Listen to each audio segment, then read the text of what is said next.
Welcome to my channel. এটা আশা করি দেখে আপনারা বুঝতে পারছেন কোন জায়গায় গেছি। নর্থ বেঙ্গলের একটা জায়গা। এই জায়গায় আমি জানি আপনারা অনেকেই এখানে গেছেন এবং এই জায়গাটা খুব সহজেই যাওয়া যায়, তাই অনেকেই যায় এখানে। আমি এখন নামটা বলছি না, ভিডিওটা শেষ পর্যন্ত দেখুন, লাস্টে আমি নামটা বলবো।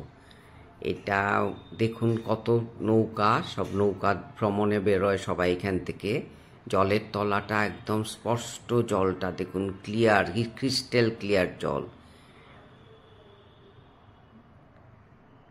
এই যে ভ্রমণ করছি আমরা, এই জলটা তিস্তা ব্যারেজের পাশে। এটা তিস্তার ব্যারেজের ব্যাক ওয়াটার থেকেই তৈরি ধরে রাখতে পারেন। এটা সত্যি একটা বিশাল বড় জলাশয়। এখানে প্রচুর নৌকা ভ্রমণে সবাই বেরোয়। প্রচুর মাইগ্রেটারি বার্ডস এখানে পাওয়া যায়, বিশেষ করে শীতকালে যখন খুব শীত পড়ে সেই সময় সেন্ট্রাল এশিয়ার থেকে, লাদাখ থেকে সমস্ত মাইগ্রেটারি বার্ডসরা এখানে চলে আসে। এই সবাই এখানে বার্ড ওয়াচিং করতেও আসে। তো এই জায়গাটা রিসেন্টলি খুব ইম্পর্ট্যান্ট একটা জায়গা হয়ে গেছে কয়েকটা কারণে।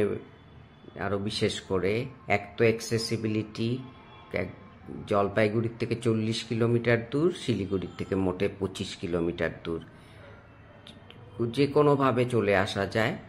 আর সারাদিন কাটিয়ে সন্ধেবেলা ফিরেও চলে যাওয়া যায়। সারাদিন হই হই করে বোটিং করে খেয়ে দিয়ে সন্ধেবেলায় বাড়ি ফিরে চলে গেলেন, হোটেলে থাকতে হলো না।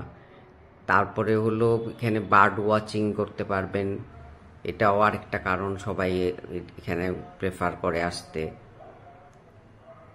তারপরে তো তিস্তা ব্যারেজ আছে পাশেই, এটাও একটা মেইন অ্যাট্রাকশন।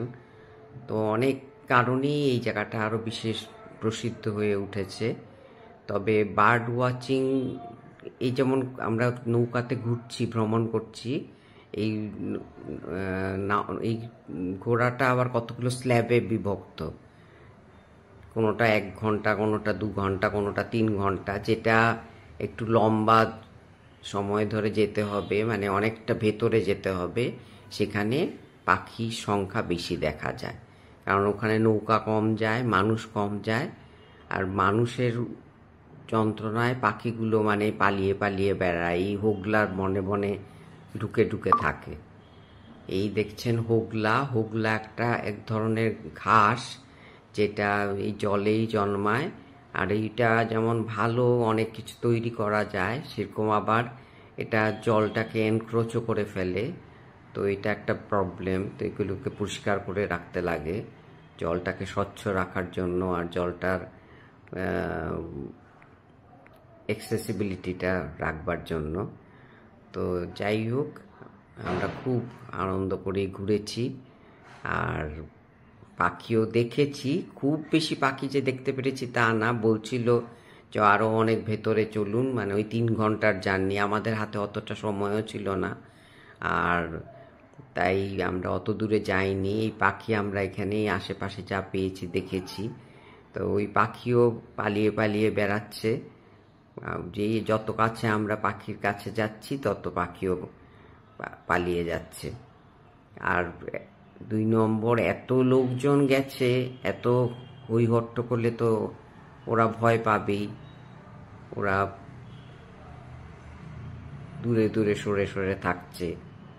যাই হোক, বেশ আনন্দই হলো। আর এখানে আরেকটাও হলো গিয়ে আপনারা বরলি মাছ খেতে পারবেন, তিস্তার বরলি মাছ। সবাই নর্থ বেঙ্গলে গেলে পরেই জিজ্ঞেস করবে, তিস্তার বরলি মাছ খেয়েছো তো? তো এখানে গেলে, এখানে একটা রেস্টুরেন্টের নামই আছে বরলি। আর তারপরে তো অনেক রিসোর্ট, ছোটোখাটো বড় মাঝারি রেস্টুরেন্ট আছে, সেখানেও বরলি মাছ পাওয়া যায়। তো খাওয়া দাওয়া করে রিফ্রেশমেন্ট নানা রকম করে পাখি দেখে আনন্দ করে বাড়ি ফিরতে পারবেন। এই হোগলার যে বন দেখছেন, এই হোগলা থেকে যে কত কিছু তৈরি হয়, ম্যাট্রেস তৈরি হয়, তারপরে এই যে কুশনগুলো আর কি, যেগুলো কুশন, ম্যাট্রেস ঠিক বলবো না, কুশনগুলো তৈরি হয়, বাস্কেটস তৈরি হয়, প্লেসম্যাটগুলো হলো আমরা যেটাকে টেবিল ম্যাট বলি, সেগুলো এগুলোর থেকে তৈরি হয়, সেগুলো প্রচুর এক্সপোর্টও করা হয়। তো হোগলাও একটা ইম্পর্ট্যান্ট জিনিস। যাই হোক, খুব আনন্দ করলাম এখানে। আমাকে প্লিজ সাবস্ক্রাইব করবেন, আর যদি ভিডিওগুলো ভাল লাগে তো লাইক শেয়ার করবেন, আর কমেন্ট করলে তো খুবই খুশি হব। কমেন্ট করলে একজনের সঙ্গে আরেকজনের সম্পর্কটা বৃদ্ধি পায়। আর আপনাদেরও যদি মনে হয় যে কোনো ভুল ত্রুটি হচ্ছে, সেটাও আমাকে জানাবেন, আমি সেগুলো শুধরে নেবার চেষ্টা করব। আর কিছু যদি আপনাদের জিজ্ঞাসা থাকে, নির্দ্বিধায় জিজ্ঞেস করবেন, আমি যতটা জানি সব আপনাদের জানাবার চেষ্টা করব। এই জায়গাটার নামটা এখন বলি, গাজলডোবা জায়গাটার নাম। এত প্রসিদ্ধ জায়গা এখন হয়েছে। শিলিগুড়ি বা জলপাইগুড়ি স্টেশনে, নিউ জলপাইগুড়ি স্টেশনে যে নেমে যদি বলেন গাজলডোবা যাব, সঙ্গে সঙ্গেই আপনাকে নিয়ে ছুটবে। এমন মানে ওইখান থেকে কানেক্টিভিটিও খুব ভালো, আর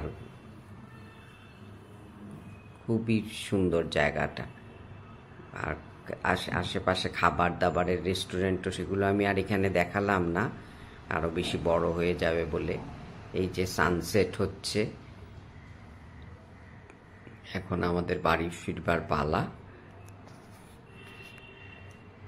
যাই হোক, thank you for watching the video, আর keep on watching my videos. Thank you so much.